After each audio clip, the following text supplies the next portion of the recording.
Before we get into today's edition of Just the Truth, let me tell you about the latest special from Mike Lindell at MyPillow. The standard MyPillow, normally $49.98 for a limited time only, just $14.88 with promo code Joey. Go to MyPillow.com, click on the radio listener specials, and see all the specials. There's a limited quantity of just 10 at this special price. That's $14.88 with promo code Joey. Thanks for joining me in the PhD Weight Loss Studio. To lose weight for the last time, visit myphdweightloss.com. So it seems the debate on which restroom the new member of Congress from Delaware should use has been settled by Speaker Mike Johnson, and South Carolina Representative Nancy Mace's resolution to ban biological males from women's restrooms won't be necessary after all. We have all the details on the latest for you. During a heated exchange in a House Oversight Committee hearing on the dismantling of DEI, Representative Jasmine Crockett, a Democrat from Texas, delivered an impassioned rebuttal to remarks from Republican colleagues, specifically challenging their characterization of oppression as it relates to white men in America. Ellen DeGeneres and Portia Rossi have reportedly left the United States and relocated to Cotswolds, England, following Donald Trump's reelection as president. Will other Hollywood elites follow? We can only hope. And Susan Smith, convicted of the 1994 murders of her two young sons, Michael, 3 at the time, Alex, 14 months, was unanimously denied parole at her first hearing nearly 30 years after the crime that shocked the nation. I told you we'd be back. And ye shall know the truth, and the truth shall make you free. It's Joey Hudson. I wanted to name it the Joey Hudson bill, but, they don't allow you to put names on bills, but I wanted to call it the Joey Hudson bill because I know that one's been near and dear to you for a number of years. That's how it's done. Let your voice be heard. And the truth shall set you free. Here's Joey Hudson. Kudos to House Speaker Mike Johnson for ending the needless floor fight over bathrooms by issuing a simple statement. The speaker yesterday said, quote, all single-sex facilities in the Capitol and House office buildings, such as restrooms, changing rooms, and locker rooms, are reserved for individuals of that biological sex. It was just that simple. Representative Nancy Mace, we talked yesterday about her resolution to impose the policy. This in reaction, of course, to the much ballyhooed election of Congress's first transgender member, known as Sarah McBride of Delaware. He originally was Tim McBride, I believe, which, of course, prompted outrage from McBride and House Minority Leader Hakeem Jeffries, who claimed that Mace was out to bully a member of Congress. Look, it's real simple here. Nancy Mace, she may like the cameras, she may like the publicity, but she's also a survivor of rape when she was 16 years old, and an all-around women's rights backer. As a state legislator here in South Carolina, she led the way to pass a ban on shackling pregnant women in prison and to get a rape exception into an abortion limits law. Nancy Mace has always been one to defend the rights of women. And she and Marjorie Taylor Greene and others, they deserve the protection of being able to go into a women's restroom in the U.S. Capitol and not have to worry about a man in a dress walking in on them. It's just that simple. And with the GOP's majority about to take control in Washington, it appears that the whole trans issue is going to be front and center. For example, Republican leaders from Congress expressed serious concern with the Mountain West Conference about transgender women participating in women's sports. You've heard about this probably. It's been in the headlines for months now. 13 officials signed a letter to Mountain West Commissioner Gloria Nevarez, urging the conference to prohibit transgender athletes from playing against biological women. The letter, signed by members of the U.S. House and U.S. Senate, says, we write with serious concerns about the safety and fair competition standards for female athletes participating in the Mountain West Conference. The letter was sent amid controversy at San Jose State University, where Blair Fleming, a transgender woman, plays for the women's volleyball team. Several teams this season have forfeited their games against the Spartans because this man is playing on the opposing team.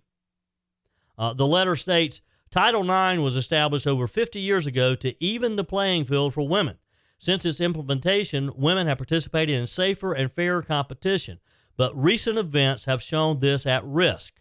Recently, members of your conference have forfeited games. Now, this is referencing some of the women's teams have just forfeited games against this team because they don't want their players playing against a man. The letter goes on, risking their competitive standings to ensure the safety of their female athletes. The Mountain West Conference's failure to prohibit biological males from competing in women's sports is unfair to the women and girls who have worked tirelessly to compete at the collegiate level.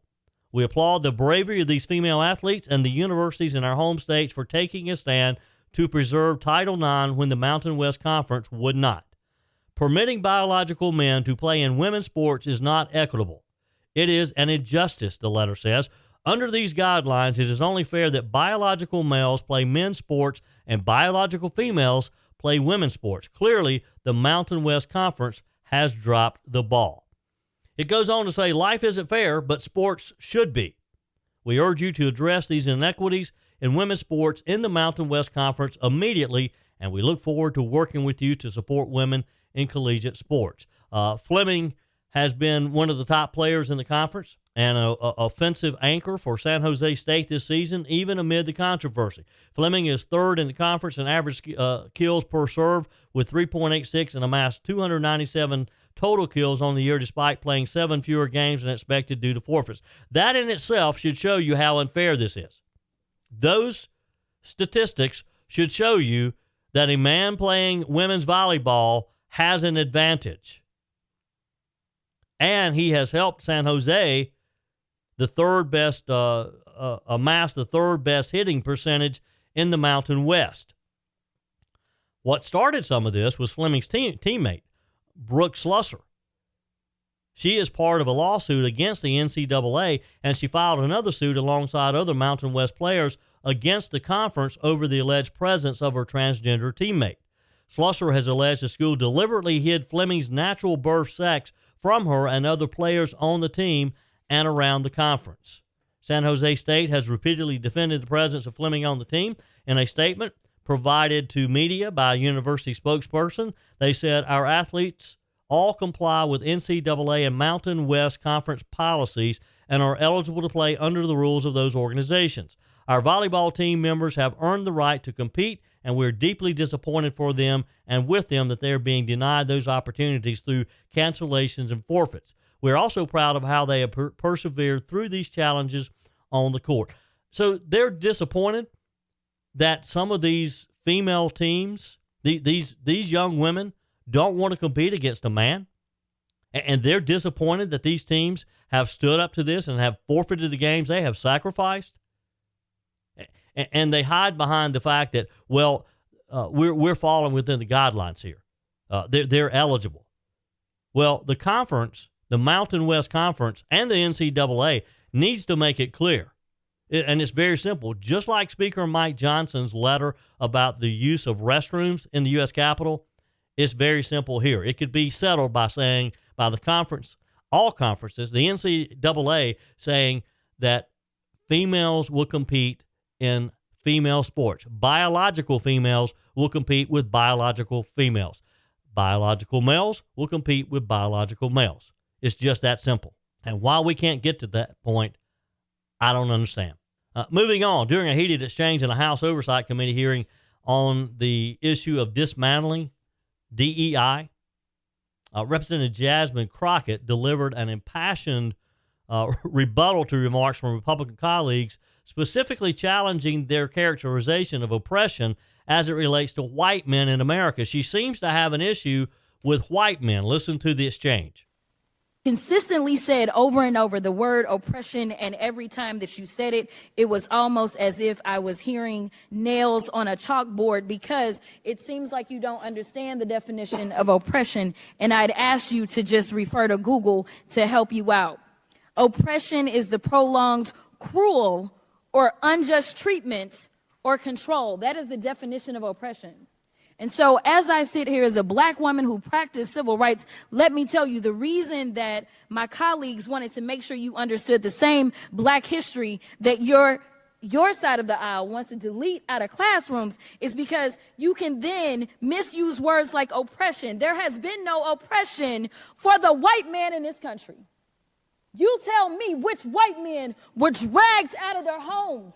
You tell me which one of them got dragged all the way across an ocean and told that you are going to go and work. We are going to steal your wives. We are going to rape your wives. That didn't happen. That is oppression. We didn't ask to be here. We're not the same migrants that y'all constantly come up against. We didn't run away from home. We were stolen. So yeah, we are going to sit here and be offended when you want to sit here and act like, and don't let it escape you that it is white men on this side of the aisle telling us, people of color on this side of the aisle, that y'all are the ones being oppressed, that y'all are the ones that are being harmed. That's not the definition of oppression. You tell me the prolonged, cruel, or unjust treatment that you've had, and we can have a conversation. That is one angry woman. What do you want to bet she's in favor of letting the man use the women's restrooms? Your comments are welcome on the Furman Ford text line, 864-477-JOEY. That's 864-477-5639. Emails always welcome, joey@joeyhudson.com. This year, I really thought I was going to have to boycott the holidays. I was going to lock myself away and not come out until 2025.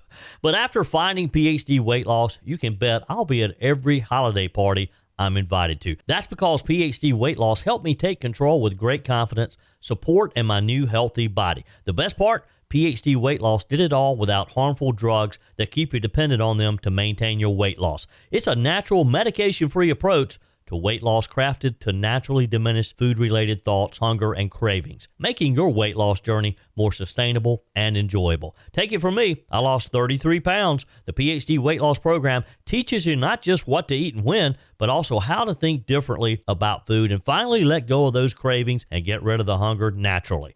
Don't lock yourself away this holiday season. Call PhD Weight Loss today at 864-644-1900. That's 864-644-1900, or go to myphdweightloss.com. You know, since it was announced that Elon Musk and Vivek Ramaswamy have been tagged to team up to tackle government efficiency, I've mentioned to you how exciting this is for me to watch these two men just forget about all the bureaucracy that professional bureaucrats think that we have to have in our government. These two men are going to look at it from a pure standpoint of what is efficient, what is not. If this is my company, what would I do? Musk and Ramaswamy are reportedly taking inspiration from Milton Friedman's philosophy as they prepare to lead President Trump's newly announced Department of Government Efficiency, known as DOGE. Their mission? To streamline the federal government, eliminate redundancy, and focus resources on core functions, on the things that government should be doing. Now, Friedman, who, the Nobel Prize-winning economist, advocated for a very minimalist government approach. In a decades-old interview, Musk yesterday shared on his X account Friedman providing a thumbs up or thumbs down on various federal agencies. His views could serve as a blueprint, some think, for Musk and Ramaswamy's plans as they move forward. 14 is a lot for television, so I want to just go right down the list quickly and have you give me a thumbs up or thumbs down. Keep them or abolish them. Department of Agriculture. Abolish. Gone. Department of Commerce. Abolish. Gone. Department of Defense. Keep. Keep it. Department of Education. Abolish. Gone. Energy. Abolish. Housing. Except that energy ties in with the military. Well, then we shove it under defense. That's the little right. bit that handles the nuclear, Right, that ought to go under plutonium defense. and so forth goes under defense, but we abolish the rest of it. Health and Human Services. There is there is room for some public health activities to prevent contagion, such a thing as, for example. So you'd keep the National Institutes of Health, say, and the Center for Disease Control down not in the Atlanta? National Institute. Oh, no? Those are mostly research agencies. No. That's a question of whether the government should be involved in financing research. And the answer is no. Well, that's a very complicated issue, and it's not an easy answer with respect to that. We'll eliminate half of the Department of Health and Human something Services? like that. Okay, one half. There we go. Housing and Urban Development? Out. Oh, didn't even pause over that one. Department of the Interior? Oh, well, but housing and urban development has done an enormous amount of harm. My God. If you think of the way in which they've destroyed parts of cities under the rubric of eliminating slums. Jack Kemp. You know, you remember Martin Anderson wrote a book on the federal bulldozer describing the effect of the urban development. There have been many more dwelling units torn down in the name of public housing than have been built. He has the right idea, doesn't he? I mean, when he and you had to kind of see the video on this too. You just got to hear it, but I mean, he was very quick on the draw with that thumbs down. When asked about the Department of Agriculture and Commerce Department, he deemed them totally unnecessary. Department of Education, he argued education should not be federally controlled. Send it back to the local level. How many of you, let's do a little poll here, and you can text me and you can email me. We've talked about for years now about dismantling the Department of Education. Do you think that the Trump 2.0 will finally get to the point that they will, in fact, dismantle the Department of Education once and for all? Do you think we'll stop talking about it and that Trump will actually do it? Send me a text, email me, joe@joeyhudson.com. Do you think, this is sort of our unscientific poll here, that Republicans are serious about truly dismantling the Department of Education this time? Freeman went on, when asked about the Department of Energy, he says only its nuclear programs are essential and that should be moved under the Department of Defense. Health and Human Services suggested keeping public health functions but slashing much of the rest of what they do. He said that, as you heard, the Housing and Urban Development has hurt housing more than it's helped. And he went through the list. Interior Department advocated for its dissolution once federal lands were privatized. Labor and Transportation Departments, he says they're redundant. He talked about reforming core functions of the Department of Defense, Department of Justice, Department of State, and Treasury Departments. Veterans Affairs, he says that we need to support veterans, but we don't need a whole cabinet position to do it. Musk and Ramaswamy's approach under DOGE is to conduct a sweeping audit of all the federal agencies to determine redundancy and waste. Now, there are a lot of bureaucrats who are going to have a very bad holiday season, knowing that they're about to have to make their case to Vivek Ramaswamy and Elon Musk. They're sweating it out because there's so many of them know that they're really not essential. Their jobs really aren't that needed. They're not that important, but they like getting their check every month. Some of the things that they're going to be looking at, privatizing functions that have been traditionally managed by federal agencies, which aligns with Milton Friedman's philosophy. Keep in mind that interview that I just shared a portion of you with is about 8 minutes long. I shared 2 minutes or less than 2 minutes with you of Milton Friedman. That was done 20 years ago, maybe. And 20 years ago, he recognized that our government was too big then. Think about how much it has grown since then. Musk and Ramaswamy intend to leverage technology to reduce the bureaucracy. I mean, there are things that people are probably doing manually now that can be automated. Musk's background in technology, Ramaswamy's private sector experience, this is going to be bringing two of the best, like a corporate efficiency model to federal government, which is what we need. It's drastic, it's different, and that's what is so scary to bureaucrats, but it's needed. The implementation of these radical changes is what's needed. Now, the bureaucrats are going to be working overtime to fight it. There's going to be a fight, so get ready for it. Some of the positives that some of the selling points that Musk and Ramaswamy will use, of course, is by abolishing the agencies, they're going to reduce federal spending, and that's what it's all about. the detractors, the people opposed to this, are going to warn of service disruptions. Kind of like they do before a government shutdown. They're going to be warning us of how horrible it's going to be. You're not going to be able to get things done. But again, this is exciting stuff, folks, to see two men like this getting ready to tackle the size of our government and maybe once and for all eliminate some of the government waste that you and I both know exist. Your comments are welcome on the Furman Ford text line, 864-477-JOEY. That's 864-477-5639. Emails always welcome, joey@joeyhudson.com. Speaking of the Furman Ford text line, it's never been more important to support locally run businesses owned by people who actually live here in the upstate.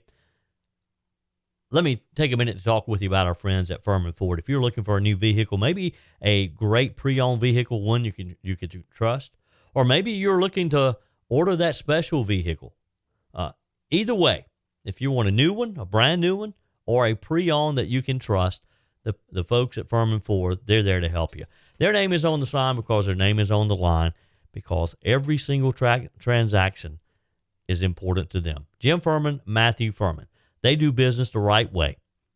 When you stop by, when you give them a call, or maybe when you just send them a quick email, you're always going to have access to a member of the Furman Ford family. And by the way, they also offer great service, and you're not going to have to wait weeks and weeks to get it done. And you do not have had to purchase your vehicle at Furman Ford. Doesn't even have to be a Ford. They service all makes and models. Visit my friends at Furman Ford online at furmanford.com, furmanford.com.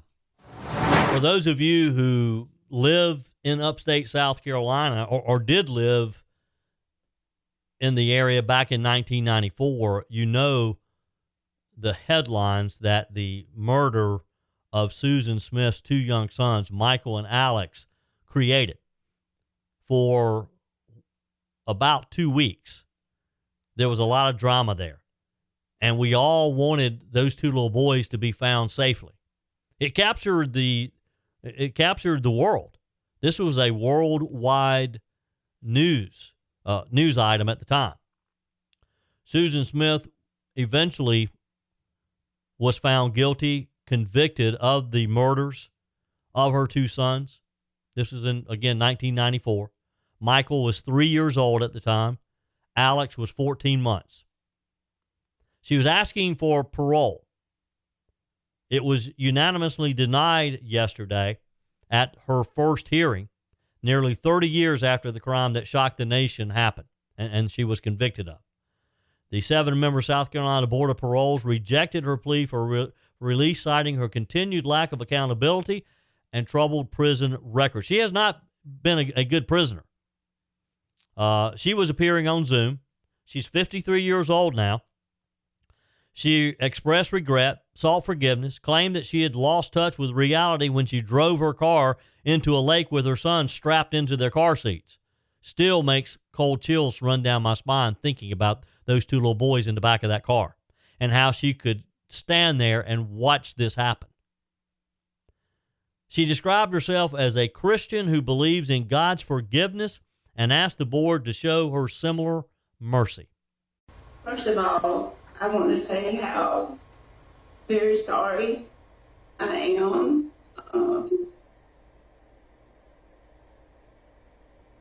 It's okay, Susan. Just talk with us. I know that what I did was horrible.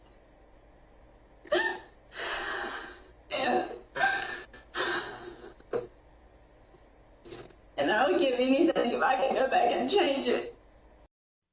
Yeah, but you can't. You can't go back and change that horrible act of violence that you committed on your own flesh and blood. The parole board highlighted Ms. Smith's troubling behavior in prison, including sexual encounters with correction officers, possession of contraband like marijuana, self-harm incidents, and involvement in unauthorized dealings with the documentary producer. Smith deflected responsibility for these incidents, claiming that she trusted the wrong person or that she had been misunderstood. It sounds to me like this lady is just always the victim, isn't she? It's always somebody else. I mean, that was her excuse for killing her 2 little boys, was that she and her husband were having some marital difficulties. The story that the prosecutor at the time painted was that she did not want to be held back by her 2 sons because she had a boyfriend. So she killed those 2 little boys. Smith's attorney argued that her crime stemmed from mental illness. So she's mentally ill, all right. But I don't know that means that she should be let out on the street. Yes, it's been 30 years, but she took the life of those 2 little boys. Her attorney pushed back against the prosecution's original claim that her motive was to win the affection of a man. He noted that her efforts at rehabilitation, including mentoring inmates and pursuing a degree in Christian counseling, had changed her. Her ex-husband's not buying it, though. The father of Michael and Alex passionately argued against her release, stating that 30 years was an insufficient punishment for taking the lives of their sons. I can't imagine what that man feels, knowing that his wife, the woman who gave birth to these 2 innocent, sweet little boys, took their lives. Prosecutor Tommy Pope, who is now a state member of the State House of Representatives, emphasized that the premeditated nature of Smith's actions, he described them as calculated and caused immeasurable harm to the boy's family and the entire community. He said she should not be released until every living person who remembers Michael and Alex is dead, and that won't happen in her lifetime. Tiffany Smith, David Smith's current wife, spoke of the ongoing emotional toll that Smith's actions have had on her husband and their entire family, noting that her stepsons were forced the death penalty. Well, thank goodness the parole board did not buy any of Susan Smith's tears. They swiftly denied Smith's request, ensuring that she remains in prison for now. She'll be eligible to reapply for parole every 2 years, meaning that the victims' families will repeatedly face the painful process that they went through yesterday opposing her release. A prison staffer reported that Smith returned to her cell visibly angry and upset, venting about the decision to other inmates. Despite her claims of remorse, her behavior during and after the hearing appeared to reinforce doubts about her rehabilitation, if in fact this claim is correct. It's a number of people, including her ex-husband, have claimed it's all about her, and it appears to be all about her. She was sentenced to life in prison. She will next be eligible for parole again in 2026, and that's not likely to happen. I read where it is very unusual to receive parole in South Carolina. Only 8% of the cases are successful in getting parole, and that's probably a good thing. You know how so many Hollywood stars threatened to leave the country if Donald Trump was elected November the 5th? Well, it appears that maybe, just maybe, some are going to keep their word. Ellen DeGeneres and her wife, Portia de Rossi, have reportedly left the United States and relocated to Cotswolds, England, because of Donald Trump's reelection. According to sources cited by TMZ, the couple, feeling deeply disillusioned by the 2024 election results, decided to leave the country and move into a property they had purchased prior to the election. So they were preparing for this. Maybe they knew something we didn't know at the time. Their home is in the Cotswolds. It's a picturesque area in southwest England, according to reports. It's about 2 hours outside of London. It's known for its rolling hills and quaint villages. The region is a favorite spot for celebrities seeking privacy and tranquility. I hope they're very happy there. The couple reportedly plans to list their Montecito, California property for sale in light of their move to England. Following Trump's victory, some users had commented on DeGeneres' previous remarks about leaving the U.S. She kind of promised this before, in 2016, that if Donald Trump won, she would leave, but she didn't leave that time. A number of users on social media said, one example said, didn't Ellen say that she'd leave the country if Trump is elected? Another quoted, aren't you supposed to be leaving the country by now? DeGeneres was vocal in her support of Vice President Kamala Harris. She endorsed her candidacy on Instagram. She reportedly donated $3,300 to her campaign, which is not a lot of money, but still. She supported Kamala Harris. In a post from August, DeGeneres expressed her excitement about Harris's potentially becoming the next president. She wrote, there's nothing more powerful than a woman whose time has come. Well, wrong on that one. Her time did not come.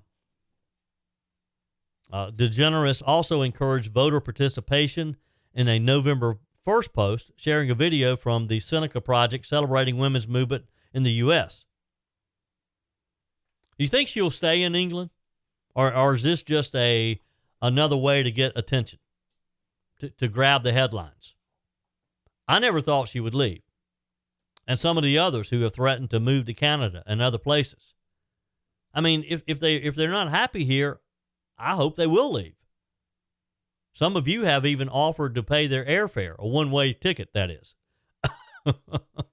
But aren't they just all about the blustery? Ellen has retired. She's no longer on her daily program. And I think she just wants the attention. I don't think she's serious about it. Before we know it, she'll be buying another mansion somewhere in California or maybe up in the Hamptons in the Northeast and coming back. Because the bottom line is, even though you may not like Donald Trump, the U.S. is still the best nation to live in, the best place in the world to live. England's wonderful. I've been to England several times, been blessed to travel over there. But it's nothing compared to the U.S. No country in the world compares to the U.S. And I got a feeling that Ellen and some of these others, who are some of the others that threaten to leave? They don't come to mind now. Maybe the boss. Did Bruce Springsteen say he was going to leave? Again, let the door hit you in the rear end. You can't leave fast enough. Because if you're going to leave because of the election, you don't need to be here anyway. You don't need to be here taking advantage of all the great things that happen in this country. Our freedoms, our freedom of speech. You should leave. And don't come back. Stay wherever you move to. Ellen, stay in England. Develop, maybe you can work on your English accent over there. Wow. Okay, you tell me, how long do you think Ellen will stay away? How long do you think they'll remain in England before they move back to the U.S.?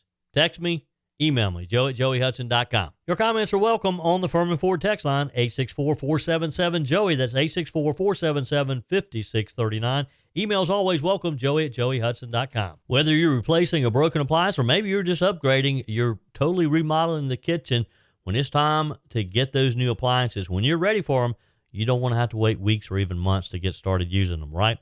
Well, that's not the case when you shop with my friends at Discounted Appliance Warehouse. With over 11,000 square feet and 1,500 appliances at any given time, you can buy today and use today quite often. I'm talking about shopping with my friends at Discounted Appliance Warehouse in Pickens. It's worth the short drive over to Pickens. Jeff, Johnny, Kyle, the whole team over there, they'll take good care of you. They have an award-winning service department, expert installation, extended warranties, and at Discounted Appliance Warehouse, they treat you like family. You're more than just a credit card swipe to all the team over there. Discounted Appliance Warehouse, they're proud to offer Speed Queen, the only washer and dryers with manufacturer's warranties that cover parts and labor. You owe it to yourself, if you're looking for a new appliance, to head over to Pickens to Discounted Appliance Warehouse online at dawpickens.com, dawpickens.com. The GOP picked up another seat in Congress, this time Nick Bagish, a conservative Republican in Alaska. That makes it 219 seats for the Republicans, 213 for the Democrats. We'll get into that in just a moment. First, let's read some of your text here, get you up to date. Texter, morning, Joey. I keep waiting to see if Carrie Lake will have a place in our new government, but so far I've not heard her mentioned. She would be a great addition, as my opinion of her is very good. Hope President Trump will feel the same way. Maybe he is saving the best till last. As far as deportation goes, we have some nutty governors who need to go as well. Fred writes, bottom line, technically the feds could roll in and pick up an illegal alien and whisk him or her away and out of the area. However, it makes it much more much more efficient if local authorities cooperate by allowing the use of local facilities and resources like correctional facilities, police departments, booking areas, personnel, etc. Then if an incident occurs everywhere, everyone is on board. The last thing anyone wants is an incident occurring and overlapping investigation getting compromised, etc. This is in response to, we've got these Democrat mayors, Democrat governors who say they're not going to stand by and let Trump's new Department of Justice, the Homeland Security led by Tom Homan, let them come in and disrupt their communities with the mass deportation. Dennis writes, Joey, a trans woman should not be in a woman's private spaces, including restrooms. However, I do not want them in men's restrooms either. I believe a man dressed as a woman would make men uncomfortable and could potentially put young men and boys in danger also. If we're going to allow this craziness, the only way to fix it would be to have 3 restroom types: men, women, and confused. Just to be clear, I have no problem with gay people. I have several friends and relatives who are gay, and they even think this trans push isn't right either. Dennis and Anderson. Thank you, Dennis. Texter, Joey, I'm a little concerned about Trump revealing so many details about his plans. He's given the Democrats the time to prepare and sabotage his plan. Why is he doing this? Ugh. Maybe they can't, but it seems that they sure are working hard at it, despite the fact nearly the whole nation turned red. We don't want them disrupting Trump's plans. Sherry in Georgia. Thank you, Sherry. She says, thank you for all you do. Thank you. Appreciate you listening, Sherry. Texter, Joey, these gangs or crime organizations out of Venezuela that are here across the country, we have to send in military groups. You take them out and you send them home in body bags. Otherwise, they just keep multiplying. Boy, that's extreme. But hey, you may be right. There probably is going to be some violence before this is over, because these gangs, they've got a good thing going on over here. It's a cash cow, selling drugs, just ransacking and creating chaos in cities. So they're not going to just pack up and go home. Texter says, Joey, the illegals have shown that they have no respect for the law by entering illegally. Ship them all out! Exclamation. Texter, that's how extensive their Trump derangement syndrome is, siding with rapists and criminals over Trump. Brian from Taylor's. You're right, Brian. They hate Donald Trump so badly that they will let our country hurt because of it. Texter, sounds like L.A. is the next destination for Greg Abbott's buses. Look, I hadn't thought about that lately. Greg Abbott hasn't been sending any buses anywhere, has he? Interesting. Good point. Texter, hi, Joey. Can't Trump cut all the federal funding to these sanctuary cities? Well, he probably could. I mean, he certainly could have the Department of Transportation, for example, to not do any work on the roads and that type of thing. There's a lot of federal money that goes back to local cities, local counties. That might be a good way to approach it.